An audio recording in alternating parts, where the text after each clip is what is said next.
No way. Hey, I'm Eric from Sam Adams, here to get craft beer drinkers' reaction as they secretly taste Sam Adams Boston Lager. It's got a good body. It's got a great taste. It's very smooth. I like that. Think you've had this beer before? No. This is Sam Adams Boston Lager. Sam Adams, like I was gonna say Sam Adams. That's easy to drink. It's tasty. It's a very flavorful, drinkable beer. Smooth, but it does have flavor. I love a Boston Lager. What this test did is it put Sam Adams back on the map for me. Boston Beer Company, Boston, Mass. Able responsibly. I need a data backup solution for my business to replace my current tape backup device. Do you want to spend a lot of money? No. Do you want to store and pay for replicated data? No. How about a solution that's difficult to install and use? No. Offshore automated phone tree support okay? No. Then yes, we can help. Barracuda Backup. End-to-end protection for physical and virtual servers, including data deduplication to significantly reduce storage requirements, and replicated cloud storage for assured recovery, and live humans to answer your calls. Try Barracuda Backup free. Go to barracuda.com/yes. Hi friends, Tom Hartman here to remind you that it's your support of our show that keeps us on the air. Without you, there wouldn't be a Tom Hartman program. And now more than ever, it's crucial for you to show your progressive support. And one of the best ways to show your support is to sign up for Tomcast. That's our podcast. It's at tomhartman.com. Never miss another heated debate on healthcare, global climate change, or our economy. Never miss another one again. Plus, labor news, full Monty alerts, conservative alerts, and my personal favorite segment, Geeky Science, each and every week. But wait, there's more! As an added bonus with your Tomcast podcast subscription, you'll also get my best of the rest of the news, a daily 3-minute dose of what's going on in the world today that you can't afford to miss. So what are you waiting for? Get over to tomhartman.com today and sign up for your Tomcast now. Do it for yourself, or you can do it for a friend. Go to tomhartman.com to see just how easy it is. And thank you so much for all of your support.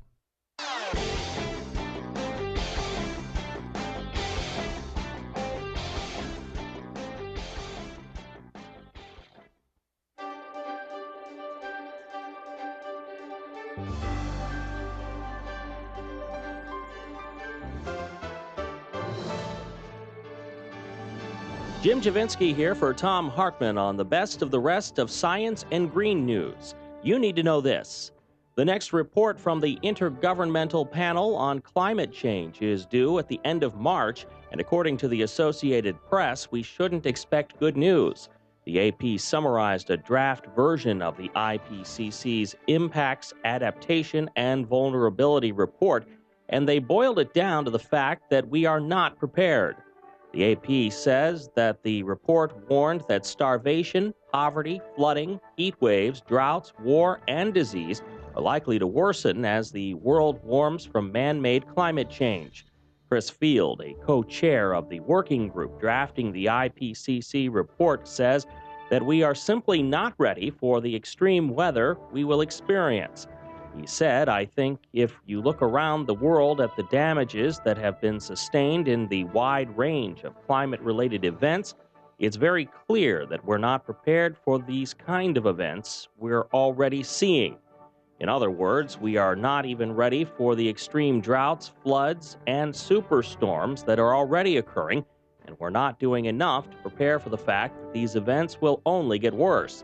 The last report from the IPCC warned that our window for impacting climate change is rapidly closing, but it has not yet shut.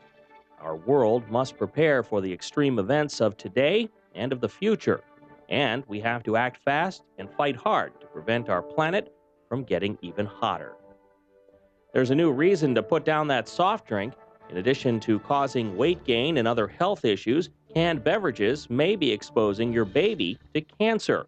A new study by doctors at the University of Illinois finds that fatal exposure to a chemical called BPA makes men more susceptible to prostate cancer. That chemical acts like estrogen in the body, and it's commonly found in plastics and canned food and drinks. This is not the first study to document the dangers of BPA, and many plastic companies have already removed it from their products. However, the chemical is still being used in food cans, beverage cans, paper receipts, and even dental sealants. So you may want to think twice before picking up that next can of soda. I'm Jim Javinsky, in for Tom Hartman, and that's the way it is in Science and Green News for the week of March 3rd, 2014.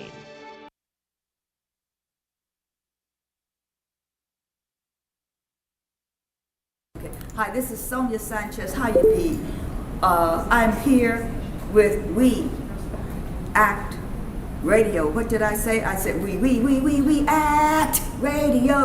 We act radio. We act radio. And on this station, you will hear everything that is good and peaceful and radical. I say good, peaceful, and radical. We're going to talk about we acting radio. We acting radio. You gotta listen. You gotta listen. You gotta listen. Listen. And then you gotta act. Peace. Ding, ding, ding, ding, ding, ding, ding, ding. You're listening to We Act Radio, WPWC 1480 AM. Visit us online at weactradio.com.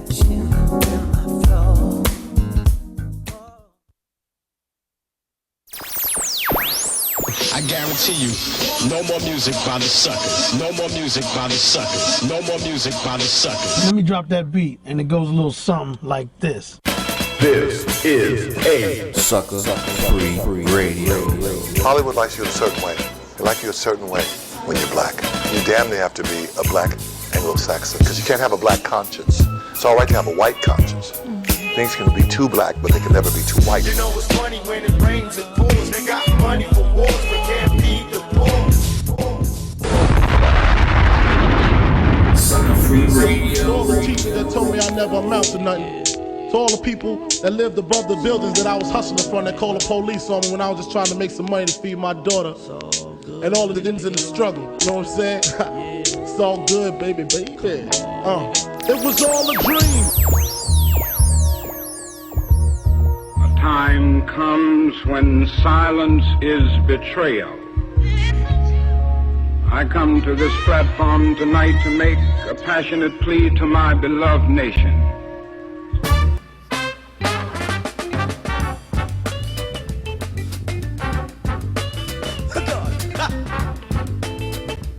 When I count to four, I want everybody to lay out and let the drummer go.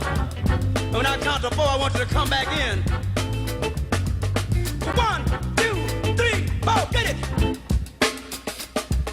So I think as far as Africa is concerned, music cannot be for enjoyment. Music has to be for revolution. Really working with the people, enlightening the people, and doing your duty as a citizen. Play music and act, and do something about the system. If you feel bad about it, do something about it. I see Africans today, what we do is just we suffer, we smile, you know. Every African man smiles. How are you? You see, we smile because we are good people, probably, but you see, people don't have to smile in a bad condition.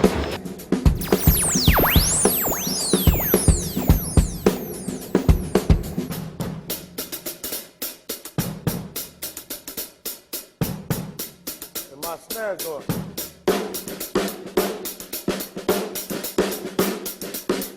Put them both together.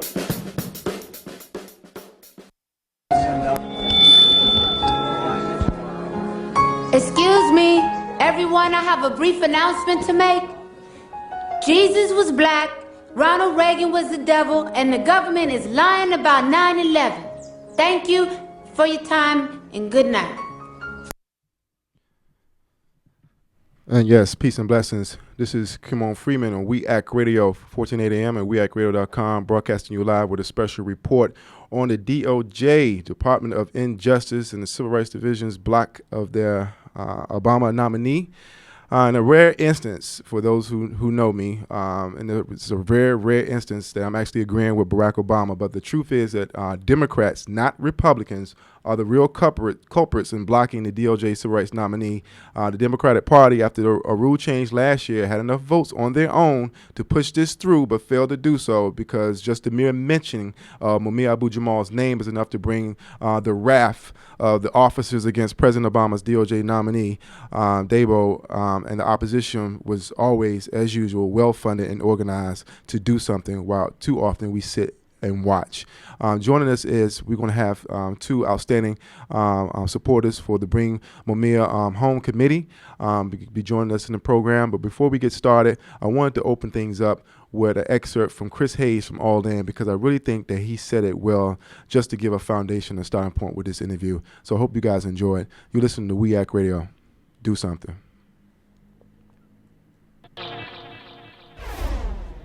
Earlier today, a vote was taken in the United States Senate that to this senator marked about the lowest point that I think this Senate has descended into in my 30 years here. We sent a message: we have a double standard, a terrible double standard.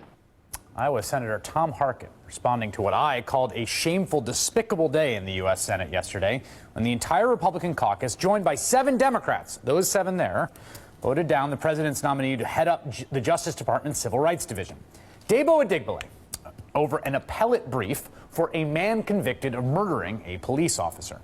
Now, if you haven't been watching Fox News or reading conservative media, this all came out of nowhere. Odds are you had no idea who Debo Adigbile was until yesterday. But let me tell you something. Fox viewers sure did. Because for the last month, they've been beating the drum on the scary, scary black man that Debo Adigbile's organization once represented. Coming up, he defended a cop killer. An international crusade to free a cop killer. A non-repentant cop killer. Voluntarily defending a convicted cop killer. An unrepentant cop killer. One of the most storied cop killers in American history.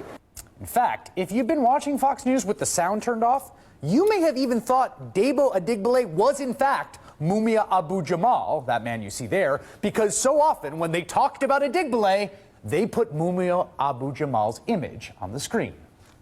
And that was not an accident. They knew what they were doing. The question is why? Why? Why did the entire right-wing noise machine go to war over this nominee? From Fox News to Pajamas Media to Breitbart to Senate Republicans, why did they all go at this guy so hard? Well, as we try to answer that question, let's consider what Debo Adigbile would have done if he had been confirmed. He would have headed up the DOJ's Civil Rights Division, meaning he would have overseen the implementation of a law called the Voting Rights Act. That's the same piece of legislation he himself twice defended in oral arguments before the Supreme Court. The same piece of legislation the conservative legal movement has been waging a successful war against for years. When the Supreme Court gutted Section 5 of the Voting Rights Act last summer, they revoked the Justice Department's power to automatically review for preclearance any voting changes in states with histories of discrimination. But the Justice Department has another tool under the Voting Rights Act.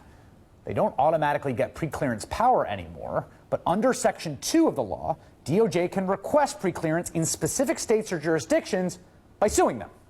And the decision of which states or jurisdictions to sue, well, that would come from, you guessed it, the DOJ's Civil Rights Division, the one that Adigbile was nominated to head up. And clearly, that fact was on the minds of some Republicans. At least 3 GOP senators submitted written questions to Adigbile asking specifically how he would use his Section 2 power or how he'd decide which states' voter ID laws to fight. Since the Supreme Court gutted Section 5 of the VRA, according to the Brenner Center, 5 states that used to be covered on. So there you have it. I think a full expose on how the GOP and Blue Dog Democrats were using the name of Mumia Abu-Jamal as a Willie Horton issue, if you will. And joining me now is Sister Shoshana Bray, currently serving as the Upward Bound counselor at the University of Pennsylvania, where she has worked for 3 years to prepare the first generation and low-income students for post-secondary excellence. In addition to her work there at the University of Pennsylvania, she is the co-director of the Philadelphia chapter of the Sankofa Community Empowerment, as well as a member of the Askia Coalition Against Police Brutality, and a coordinator of the campaign to bring Mumia home as well. She has worked with various grassroots cultural and political organizations for the past 10 years, and since her arrival to Philadelphia from her home city of Boston, Beantown, she is the mother of a 1-year-old girl, and she sees motherhood as her greatest accomplishment. Welcome to We Act Radio. Are you there?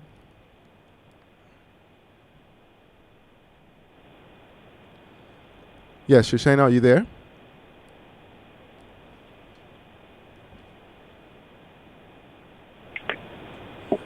Yes, Shoshana Bray, are you there?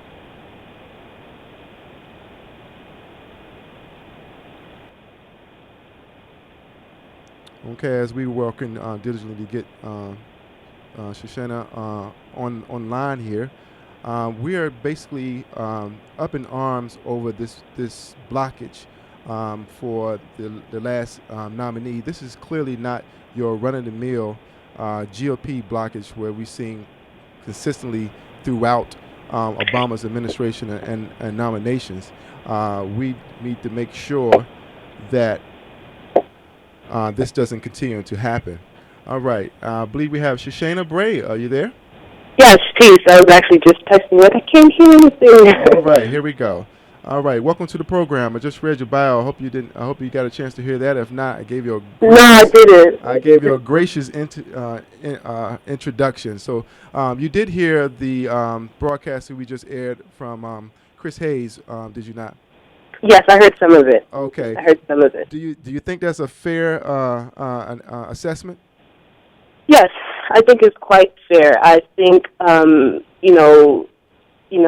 the broadcast, he definitely makes it clear about the rights attack on Mumia and Adik Bailey over the last month. So, like you said, a lot of people just learned his name this past week, but we've been dealing with this issue since January, really since the end of December. And we've held press conferences here in Philadelphia. We've held press conferences in New York. We've sent out statements to our network. We've put out information on our website to make people aware of this attack, all led by the FOP, which honestly, their tactics have just been outright terroristic. Well, tell us more about the Fraternal Order of Police role in all of this, because people are unaware of how they operate and what it is they really do. Because they think beyond Memorial Day, they're just putting out wreaths for fallen officers. But what do they do as a political organization? Right. So the FOP is one of the largest unions in the country, and unfortunately one of the strongest unions in the country, based out of Philadelphia. And they are the police union.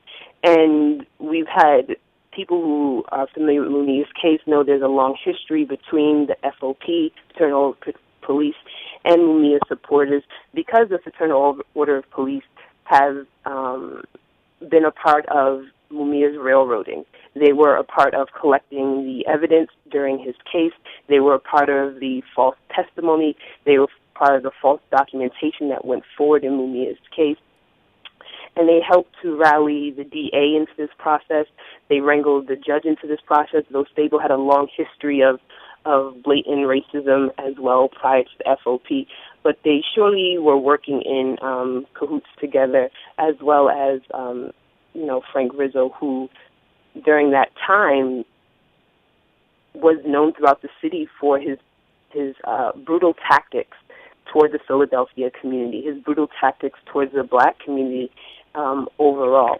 So the FOPs had a long history with this movement, and after Officer Faulkner was killed, they pulled in his wife Maureen Faulkner as the nice face of the FOP.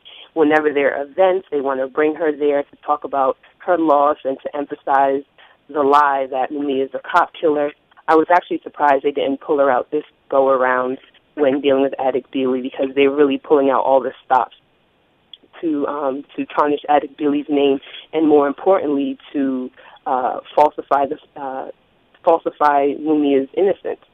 Calling him a cop killer, it was really difficult to listen to the beginning part of that broadcast, just to keep hearing, cop killer, cop killer, cop killer over and over, when in fact we know that's not the case, when in fact there's overwhelming evidence that Mumia is innocent. There's overwhelming evidence that the evidence that was presented by the prosecution was false. So the FOP has been very ardent in their desire to paint Mumia as one of the worst people in the world. They have been very ardent in getting people to believe the rhetoric that he is a cop killer.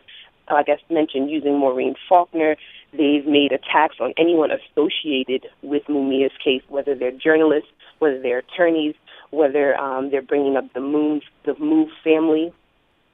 So the FOP has been quite, what's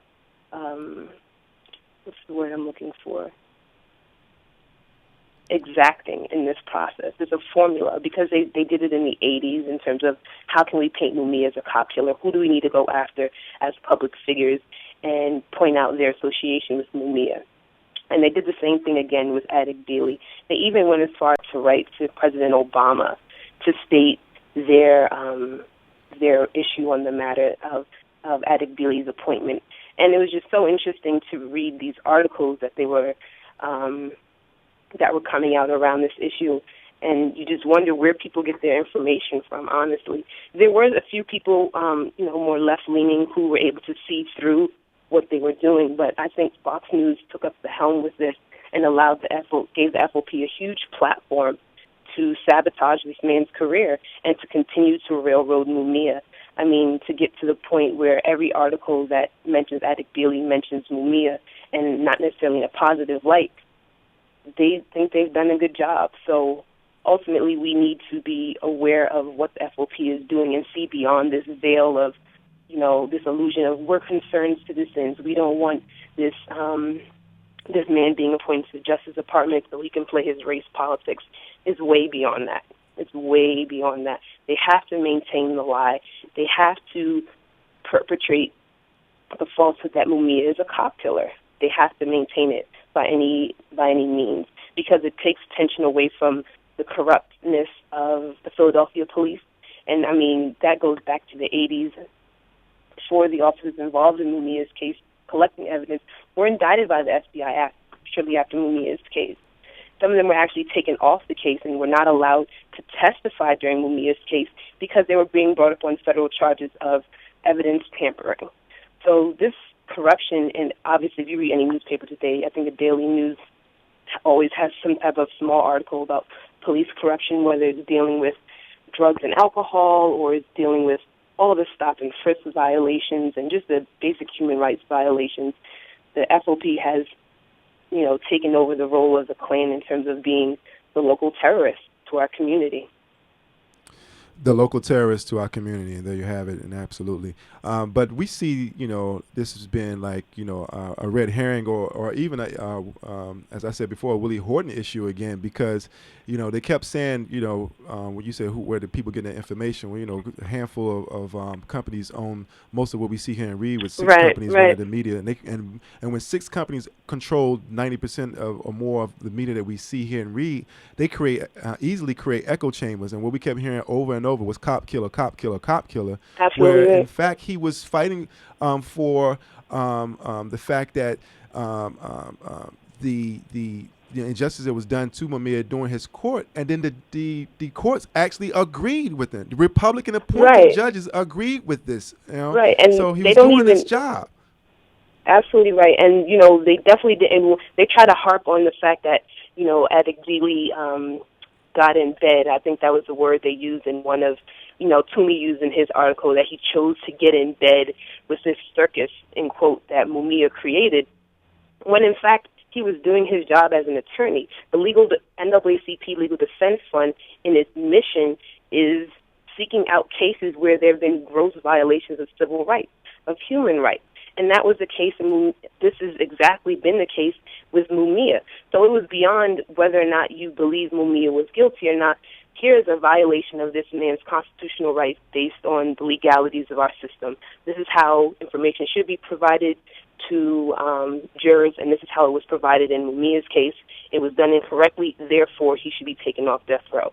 Now, obviously this happened, in a legal setting, but all of that came from pressure from our community.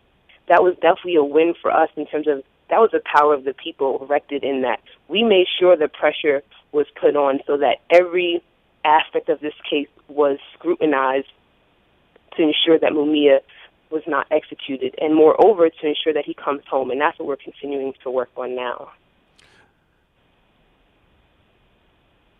Absolutely. You was listening to Shashina Bray, who is joining us. So glad to have you with us. And later in the program, we want to be joined by Johanna Fernandez as well from the campaign to bring Mumia home. I'm Kimon Freeman here with WEAC Radio, doing a special report on this travesty of justice with the latest Obama nominee being denied. And again, we must reiterate, for those who are just joining us, if you missed our introduction, it has to be said that this is not your run-of-the-mill GOP blockage of Obama. No. This was a full cooperation with the Blue Dog Democrats and the GOP in cahoots with the Fraternal Order of the Police. And what needs to be said is that the very officers, as they kept repeating in the echo chamber in your corporate-owned media of, cop killer, well, the very officers involved with Mumia's case and his conviction have later been convicted of corruption themselves. So that needs to be said, and that has been missing out of the narrative. And this harks back to one of my favorite quotes. It's an African proverb, and it says, until the lions have their historians, the tales of the hunt will continue to glorify the hunter. So it's all about who gets to tell the story, and that's why we're here doing a special report with our little small group of, maybe 60, 70,000 people who care enough to hear the truth on a small independent network such as We Act Radio, and want to applaud the efforts of sisters like yourself who is doing the work, who is not getting the glory, and also people like, how do we pronounce the brother's name? Ajibel? Yeah, Debo Adegbile. Debo, or Adegbile. Adegbile. Debo. I'm going to say Debo. Yeah. But we love it because that brother, they said that he was probably the top civil rights attorney in the country and was a clear heir of accurate heir to the throne of Thurgood Marshall's legacy, and not the Clarence Uncle Thomas that we have now. No. So this is what we need to point out. So please continue and tell us what you think is missing in the narrative. We're going to be going to break in about 5 minutes, but I want to give you a chance to take it from here on what is our options, what are the things that people could be doing, is it over, or what have you. What is your thoughts on that? It's far from over. So first, don't downplay yourself. The 60,000 people you reach, or even if you reach 66 people or 60 people, that makes an impact. And having alternative media is so important. I was thinking about it today and just how the corporate media picked up this story and ran with it and started re-quoting themselves, literally, ad nausea. And it's just like, I'm so thankful for independent media that does make an effort to reach out to a different community and to get correct information there. And that's a part of what people can do in terms of correcting this, is first start getting correct information out there, seeking out valid sources of information, going beyond the surface. And that means going beyond the surface with even what we say. I don't want anyone to take what I'm saying at face value. I want you to do your own research. I want you to look at both sides of the fence and come to your own conclusion. Hopefully you'll be able to see that the information overwhelmingly points to Mumia's innocence, but I need you to do the legwork, because the more people have the facts, the more empowered they are, and the more empowered they feel, the more likely they are to act, to get up beyond the computer, so beyond just sharing information with their peers via social media, which is very important. But then the next step is physically inserting your body into this process. And I'm not saying being that person at the rally or being that person in front of the room facilitating the meeting, but there's something that everyone can do. So getting correct information out there is very important. Obviously, we welcome any and all to join the campaign to bring Mumia home. There are multiple organizations that have grown out of this over 30-year struggle to bring Mumia home and to keep him alive. And the campaign is the most recent, and there are multiple individuals from these organizations that make up the campaign to bring Mumia home. And we're serious about that. That's the bottom line.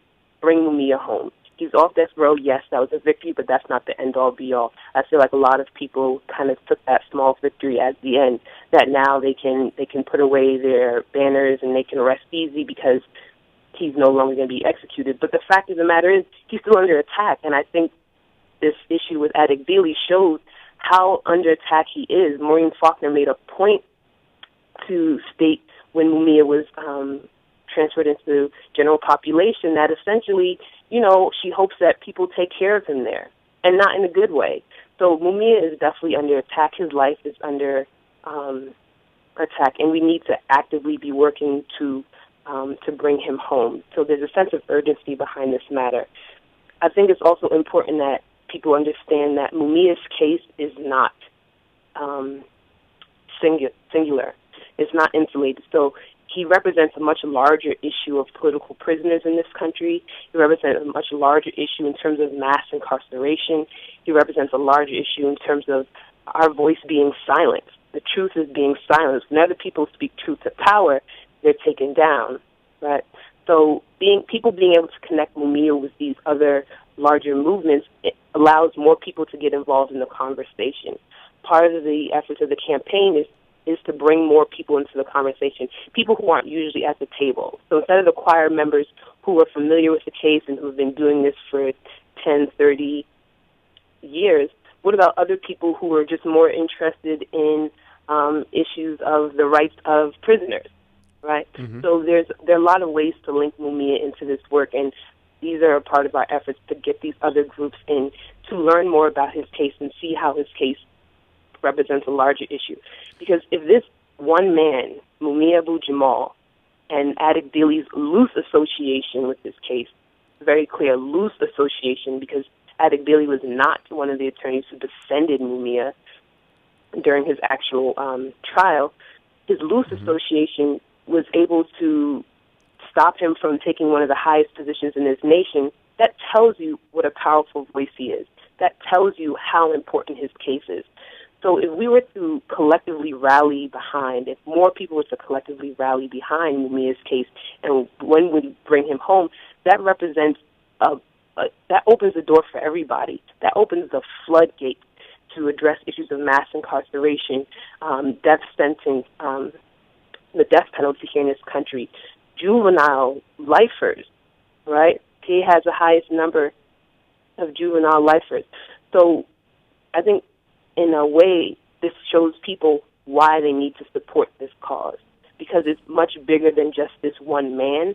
This is our collective freedom that we're fighting for ultimately. Absolutely. Absolutely. You've been listening to Shoshana Bray, and we're going to take a break. And as you pointed out, Mumia is inextricably connected to not only this issue, but our collective liberation because of the work and his legacy and how it's tied into our current struggle and what we're up against now. And if this issue doesn't bring that home, I don't know what will. We have to go to break here. Hopefully, Shoshana, you'll be able to join us in the second half when we bring Johanna Fernandez on. We're going to go to actually hear from Mumia himself now, as he calls Bullies of Babylon. And excellent. Absolutely. Excellent. And you're listening to We Act Radio, and we speak truth to power on the radical side of Martin Luther King Avenue here in the heart of Babylon in southeast Anacostia, Washington, D.C., speaking truth to power. Here we go. Bullies of Babylon. The U.S. Senate rejection of U.S. Department of Justice nominee Debo Adigbile for the post of head of the Civil Rights Division is more than anything the triumph of fear and lies over reason and fact. Adigbile, by all accounts, is an able, skilled litigator who had been an exemplary candidate for the post. But the Broad Street Bullies, also known as the FOP, had other ideas, and they didn't let truth get in their way. In a mad attempt to hurt me, they slimed a man whom they neither knew nor cared to know. And moreover, they soiled their own constitution. You know, that document they swear to obey, honor, and protect. For it is bitter irony that the man nominated for the nation's highest civil rights post was himself denied the civil right of due process and the human right of self-defense. And this is so simply because he dared to do what defense lawyers are legally and constitutionally required to do: defend their clients. For this, he was spat upon by vile men. For this, he was denied by a raft of lies. What do you call a country where cops decide who will be judges, prosecutors, and government officials? We call it a police state. And the greasy politicians who are paid to support this path, who, too, swore on the Constitution only to shred it, will usher in an era that will inevitably turn on them. The late Albert F. Sabo, a judge, my judge, who was so biased he became an embarrassment on the bench, was a life member of the FOP. The judges of the Pennsylvania Supreme Court announced proudly that they accepted money from the FOP. They called it campaign contributions, of course. And whether bought or bullied, this millionaire Congress, who now have 10% support for defending the 1% of wealth, have sold what remains of their souls to the highest bidder. We need to cut out the middleman and just paste a giant $10 bill to the podium and background of Congress, for they are all for sale. What they have shown is you get what you pay for. From Imprisoned Nation, this is Mumia Abu Jamal. These commentaries are recorded by Noel Hanrahan of Prison Radio.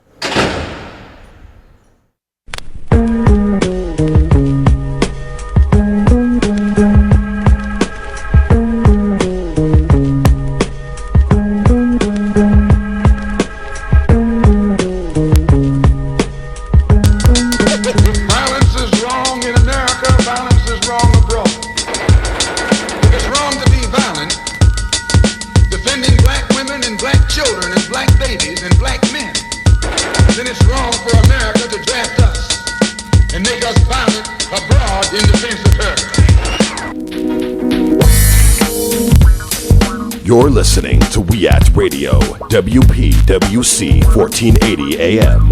Now get out there and do something. APPEAL is an acronym for Association of People for Pan-Africanist Economic Advancement Through Leverage. APPEAL is creating a credit union, and this move is consistent with a broader movement to withdraw support from big corporate banks and move money into local financial institutions that provide a better opportunity for people and communities to control their financial and economic futures. I am Lasana K. Mack, founder and executive director of APPEAL, and I'm the former treasurer of the District of Columbia. When I realized that multiple problems and weaknesses in our communities are linked to the lack of organized wealth, I knew I had to do something. So I decided to use my financial management expertise to create a vehicle to facilitate empowerment for my community, and APPEAL is doing that with our financial literacy programs and a credit union. I appeal to you to become a member, donate, or learn more by going to appealinc.org, appealinc.org, or by calling 1-800-711-7851. It's about empowerment.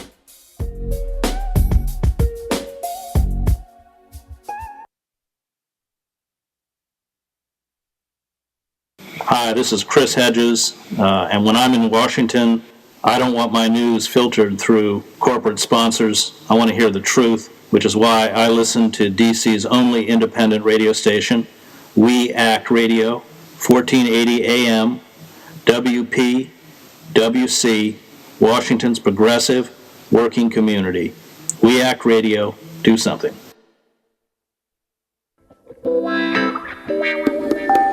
You're listening to We Act Radio, WPWC 1480 AM, broadcasting live from Martin Luther King Jr. Avenue in D.C. You're from the top. 1, 2. My mic sound nice. Check 1. My mic sound nice. Check 2. My mic sound nice. Check 3. Are you ready? Yes, indeed. You best believe this is Speakeasy, DC's illicit watering hole of truth telling. We Act Radio 1480 AM, broadcasting you live on the radical side of Martin Luther King Avenue. I'm your host, Kimon Freeman. I'm joined on the line with Shashina Bray and now also Johanna Fernandez, both from the campaign to bring Mumia home. Before we go to Johanna, Shashina wants to close out because she's pressed for time and we want to let her go. And we want to thank you for joining us, and also want to thank you for all the fabulous work you've been doing on behalf of bringing Mumia home. Any closing thoughts on this issue? Thank you. I just kind of wanted to qualify why I was saying that the FOP were a terrorist. So we define terrorism as the use of violence to frighten people in order to achieve political goals. So if you think about how the FOP and how the police has operated within Philadelphia, I think it's clear that there have been multiple acts of violence in our community. Most recently, the Daring Manning case comes to mind in terms of something that's quite prominent, and I'm sure Joanna will elaborate a little bit more on that. But using this force to gain political power, and they continue to use this force in conjunction with our senators, with our state reps for political power. No one wanted to mention the fact that Adik Bailey, if appointed to the head of the Civil Rights Division, would take on all of these various states' new voting rights laws. And I think that was also a part of their tactic was, let's paint him as this monster. Let's draw him. Let's make this very loose association. Blow that out of the water, so that we don't openly come out and say we don't want him appointed because he's going to reverse politics will give people more access to voting, because that doesn't sound good. So you find covert ways of doing things. You drag people like Mumia's name into the mud. You discredit them, and you discredit Adegbile simply for your political gain. So that's something that people need to be aware of, that none of these things are just happening by chance, that they're all very calculated. And even saying things are in cahoots makes it seem like it's ad hoc, but when in fact these organizations, individuals work together and quite intimately. So thank you for giving me this opportunity to speak on this matter. Joanna is someone I admire, honestly, in terms of the work she does, her consistency, and just her power. So I'm honored that, she's going to take this and really close it out and allow people to get a full picture of this issue with regards to Adegbile and the implications to Mumia. All right. And thank you so much for your work as well. And can you, real quick, can you give your contact information for how people can reach you and support what you're doing? Yes, indeed. So, again, my name is Shashina Bray. People can feel free to email me, Miss Bray, MISSBRAY, @gmail.com. You can also reach us or reach me through the Campaign to Bring Mumia Home website, or our website, bringmumiahome@gmail.com. You can also follow me on Twitter at She's Right, SHEEZRIGHT, She's Right. Shashina Bray, ladies and gentlemen, thank you for joining us. And as always, our motto here at We Act Radio, do something. Thank you for your activism. Thank you. All right. Peace, Joanna. Now, bringing to the stage and coming to the stage is Johanna Fernandez. Johanna Fernandez is a professor of history at the Baruch, correct my pronunciation, College of the City University of New York, a former Fulbright scholar and one of the coordinators of the Campaign to Bring Mumia Home. She is also the author of the forthcoming book, When the World Was Their Stage, A History of the Young Lords Party from 1968 to 1974. And if you don't know about the Young Lords, you really need to look them up. And I can't wait till this book comes out. Looking forward to having one of our own lions telling the stories here. Welcome to We Act Radio, Johanna Fernandez. Thank you so very much for having us on your show, Kimon. We really appreciate the work that We Act Radio does in Washington, D.C. to really keep an alternative voice in politics alive. Oh, I thank you as well. Steel sharpens steel. So you caught the tail end of Shashina's comments. Take it from there and really kind of bring it home on how Mumia's name has been a political football for quite some time now. But in this particular instance, it's been really like a Willie Horton issue, if you will. Absolutely. First of all, I think that Mumia needs to be amongst us because of his clarity. And I hope that you've now played his commentary on this controversy. This is an important controversy because Mumia rarely speaks on his case. And this is one moment when he has actually taken a stand. And what he said was that when a nation is taking orders from the cops about who will be appointed to head the Civil Rights Division of the Department of Justice, we have some serious problems in our hands. And what is clear is that the Fraternal Order of Police and police forces and unions and departments across the country are comparable in power to the NRA. And they're comparable in power in terms of their lobbying efforts and the influence they have on judges, on the courtroom, and on politicians. Now, I think it's very important to outline the strategy that was used by the Fraternal Order of Police and their political allies. And you can be certain that they had a media specialist working at their behest. So what did they do? They appealed to the latent racism of white voters by identifying a target. In this case, the target was Mumia. And, of course, they're going to paint Mumia out to be a monster, a cop killer. And then they link this monster cop killer that bears no resemblance to the actual human being, who is Mumia Abu-Jamal. They then link this monster to the candidate, in this case, Debo Adegbile. And what happens is that white voters are are alarmed, they're intimidated, and the Democrats who decided to vote against their party, these were Democrats in predominantly white states like Delaware and in the Midwest. And even if they might not have understood what was going on, the last thing they want is to be associated in any way with a cop killer, because this could cost them their election in the next election season. Now, I think it's important to also note how race is operative here in a different way in the post-civil rights and Black Power era. In the aftermath of the Black Power movement, when Black people essentially decided to assert their rights and, in fact, identify the police as a problem in their communities that needed to be challenged for terrorizing Black people and killing and lynching Black people in the streets, the alleged killing, in that context, the alleged killing of a police officer has become synonymous with the rape of white women.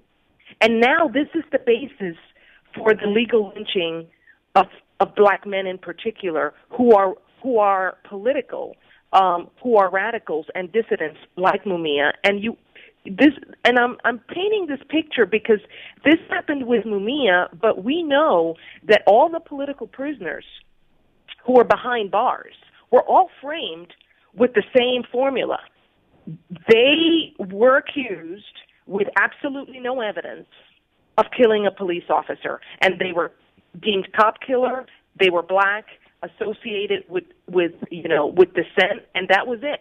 They were railroaded and lynched legally in the courts. But again, that notion of cop killer is repeated over and over and over and over again by the right and by the Fraternal Order of Police, and that seals the deal. Now, what do the cops represent, right, symbolically? They represent law and order.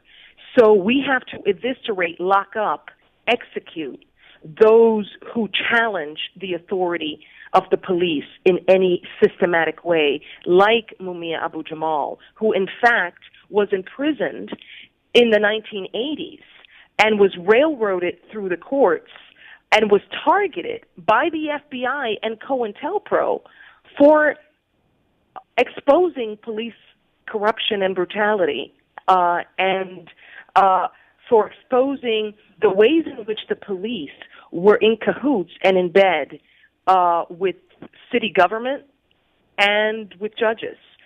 So, and of course, I imagine that part of what Shoshana discussed was the links between Mumia and mass incarceration. In the late 1960s, we see the criminalization of activists, grassroots activists like Mumia, like Fred Hampton, the Black Panthers.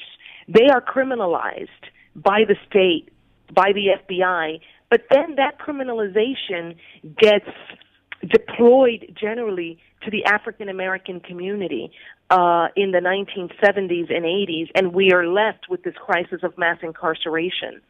But again, the right, the Fraternal Order of Police, is criminalizing and painting out Black radicals, but also the Black population into these bloodthirsty criminals, when in fact, if you listen to Mumia's voice on the radio, and he is known for his commentaries, what emerges is a voice that is sober, that is rational, that is compassionate, a far cry from the monster that they paint out to be. But we are living in a world in which irrationality and the insanity of the cops are leading public discourse and ultimately determining the trajectory of what's happening in the Department of Justice. I'll just end by saying that ultimately what the cops are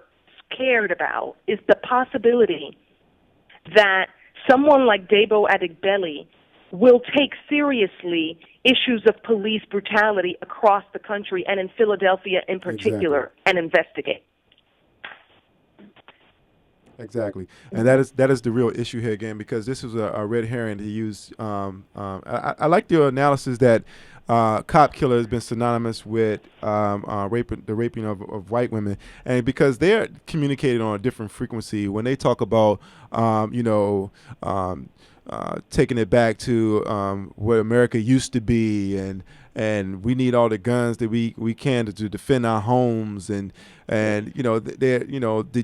basically the GOP and also the Blue Dog Democrats in this case, the FOP, Fraternal Order of Police, and the NRA, there is some sort of synergy connecting all of this, and they are in cahoots for an agenda of continuing the legacy of white supremacy, in my opinion, and that anyone who is a threat to truth and justice is a threat to their stronghold. And at last,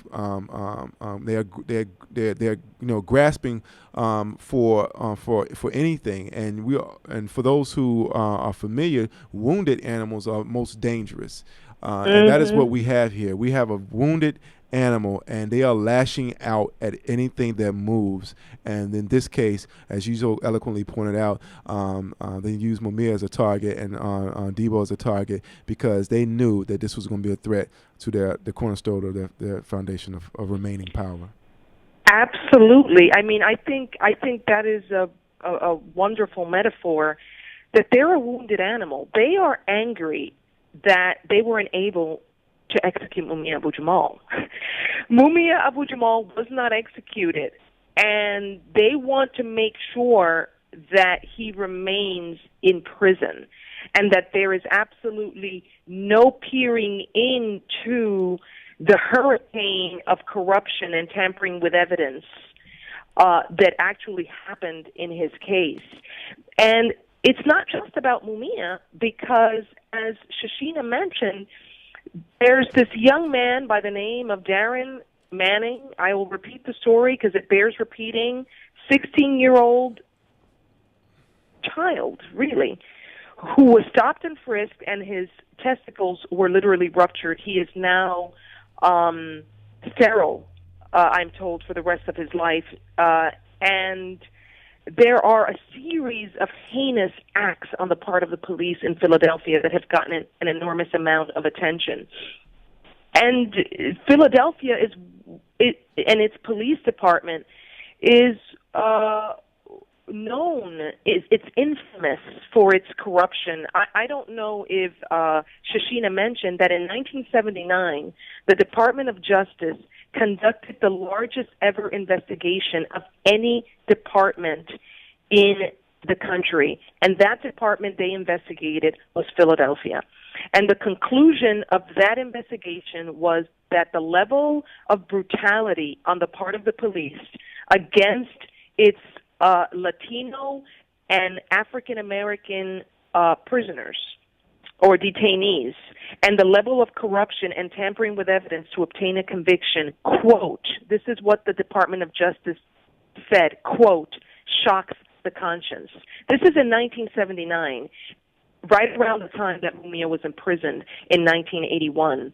Those same cops, immediately after the end of Mumia's trial, went down in another investigation. They actually were jailed for corruption and tampering with evidence to obtain a conviction, including one of the cops who went down was Alfonso Giordano, the head inspector who was the chief of investigation in Mumia's case. But the jury didn't know that. The jury could never have known that the cops that were providing testimony in Mumia's case couldn't be trusted, were corrupt and tampering with evidence. Why didn't they know? Because they were all white. Mumia was not tried by a jury of his peers. Had the jury been black, however, which is why this is an important issue in the courtroom, they would have known not to trust the police, because the African American community, communities of color, poor communities, Latino communities have a completely different relationship with the police.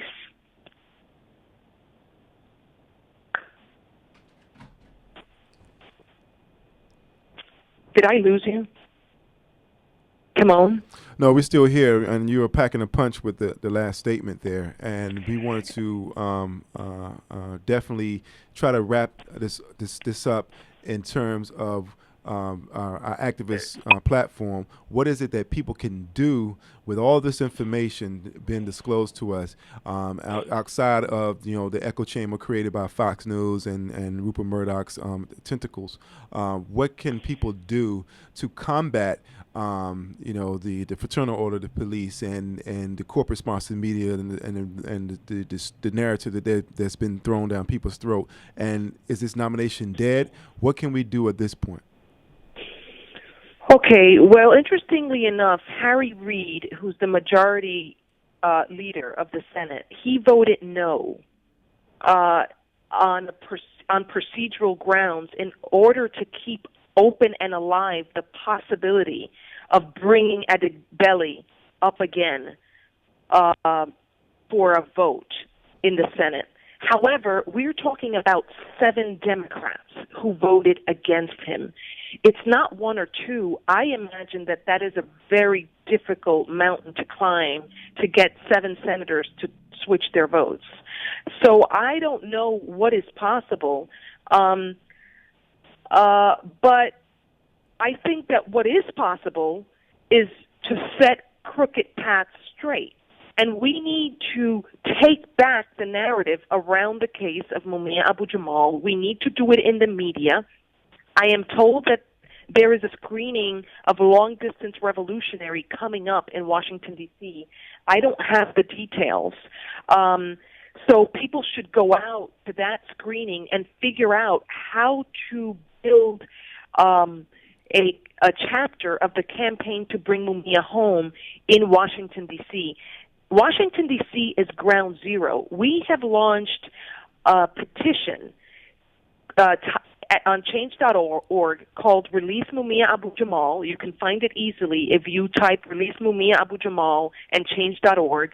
We are trying to get 1 million signatures on that petition, and it is directed to the Department of Justice, and it calls on the Department of Justice to support the release of Mumia Abu-Jamal. So that's one thing that your listeners can do. You can sign the petition. That is very important. You can build a chapter of the campaign to bring Mumia home in Washington, D.C., desperately needed, that's going to link the case of Mumia Abu-Jamal with the crisis of mass incarceration, but ultimately with all of these other issues. Harry Reid, I didn't go back to Harry Reid. Harry Reid said before the vote was taken that if Debo Adigbele is not nominated, we're going to have, quote, a broad discussion about civil rights in this country. Well, that is precisely, unquote, that is precisely what the Fraternal Order of Police and their Republican friends feared. That's what they feared.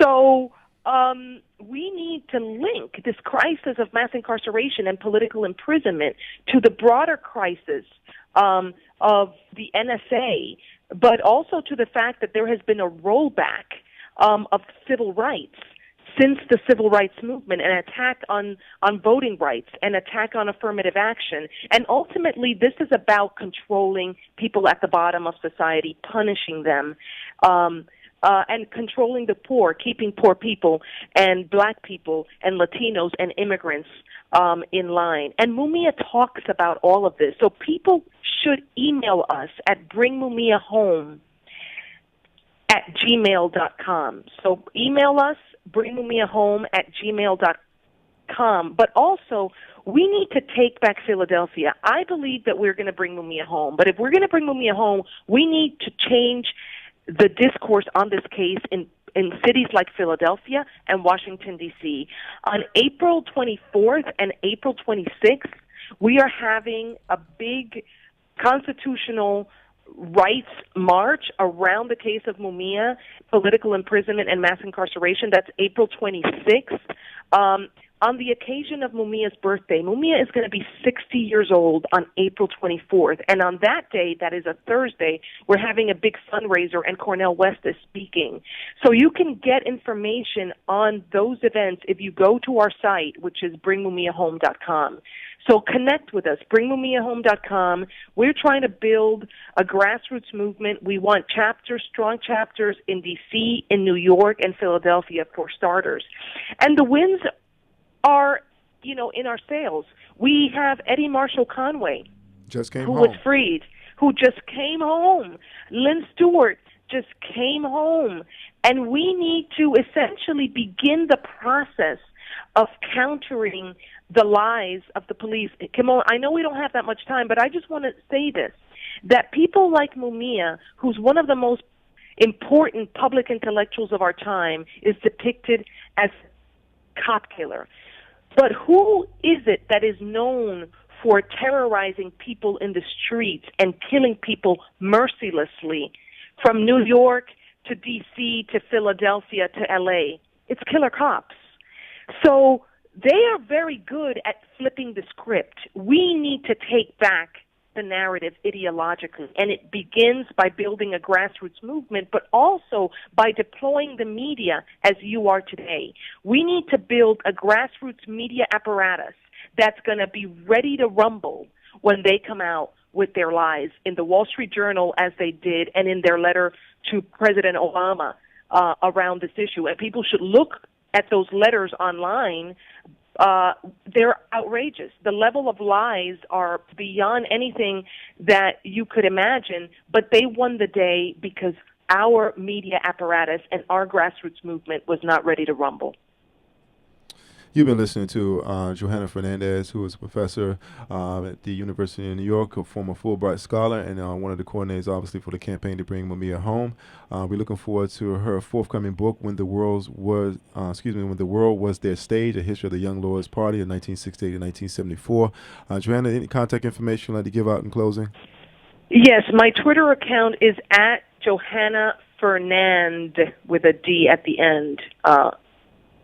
At Johanna Fernand. You could also email me at johanna.fernandez@baruch.cuny.edu. I'm easily available on the internet. I'm a professor of history at Baruch College of the City University of New York, and that usually comes up when you Google me. But I welcome people to join us in our fight, and ultimately this is about building a different world, a world that's driven by reason, that's driven by human interest, not human interest, but human need rather than profit. It's a world in which racism and terrorism and intimidation, like the intimidation that we see.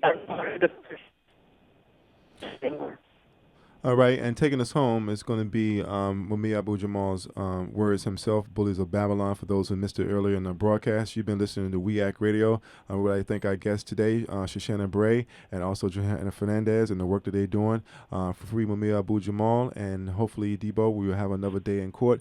And this is DC's illicit water holder truth telling, We Act Radio, broadcasting live on the radical side of Martin Luther King Avenue. And again, as I said before, taking us home is the words from Mumia Abu-Jamal himself. Stay strong, y'all.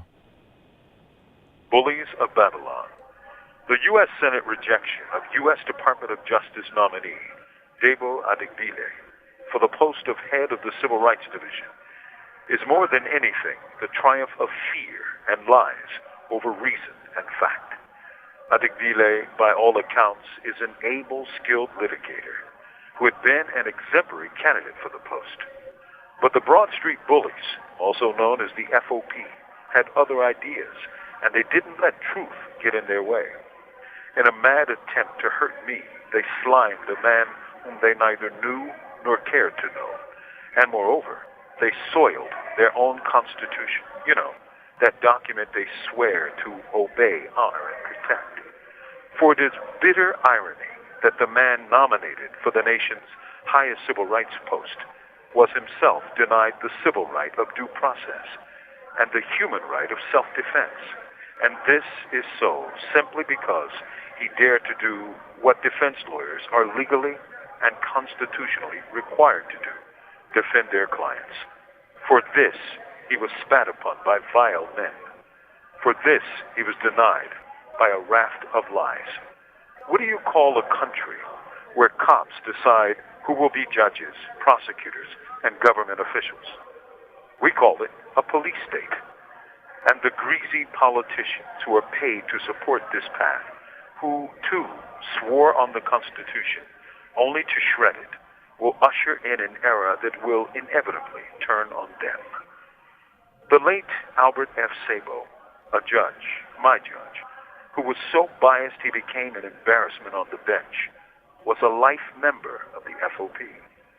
The judges of the Pennsylvania Supreme Court announced proudly that they accepted money from the FOP. They called it campaign contributions, of course.